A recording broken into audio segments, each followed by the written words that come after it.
And the players keep getting better and better. Not me. No? Why not? Lack of talent. That can be worked on. Can it? No. Would you trade me? Game Trailers 2012 Best of E3 Awards. Best Action Adventure Game. As video games get more complex and more capable, the lines between genres have blurred. Sports games wield RPG-like stats, platformers have you mastering tightly timed combos, and everything under the sun is compulsive, often repulsive collectibles. So while the catch-all of action-adventure has many members in its nation, citizenship is still a stringent process, where exploration stands above gunplay, and where many moving parts conspire to breathe life into arguably the best games around. And here they are, the best of a very bright breed. And the nominees are Assassin's Creed 3. A fair amount of time is dedicated to Assassin's Creed 3 and Ubisoft's tremendous press conference. Massive enhancements to combat and parkour are highlighted under the auspices of a quick takedown of the Lobsterback Templar. It's spectacular. Then they show off the weather, making us wonder just how deep the rabbit hole goes in colonial New England. Snow slows the path, sun beams, and AC3 has pinned up yet another amazing aspect that has us ready, willing, pre-ordering. Dishonored. Imagine freezing time as a particularly foul gentleman aims his gun at your head and pulls the trigger.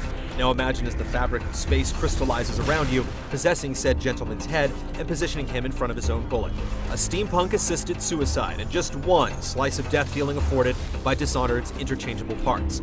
Choose your own adventure is more than kids' books. It's a mantra for making a remarkable adventure. Hitman Absolution. There were reservations around Absolution. Agent 47 might be the proverbial hitman, but his profile has been lower than a battlefield trench as of late. Trailers have enticed, developer-run demos had whet appetites, but it wasn't until we were released onto the streets of Chinatown ourselves that we became believers.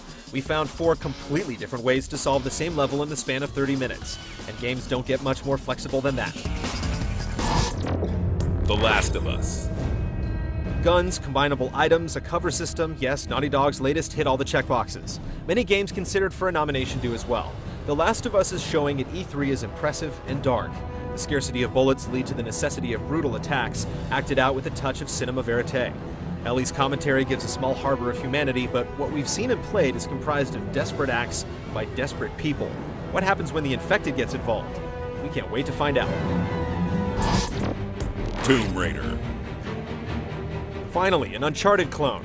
We kid, as Uncharted actually borrows most of its elements from Lara's early work, but her rebirth echoes the cyclical nature of game refinement. Stranded, strong survival instincts are her power-ups. The trailers and press conference demo are lit up with big set pieces, but it's our hands-on time that makes us evangelists. With still plenty of unrevealed hubs and, well, tombs to discover, we haven't seen anything yet. And the winner is Assassin's Creed 3.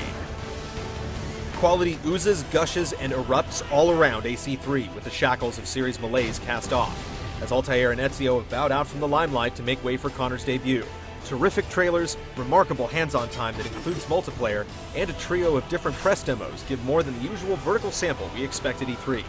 We may bemoan the steady supply of sequels that's become so flagrant in the industry, but there's nothing better than a beloved game whose iteration is truly a revolution.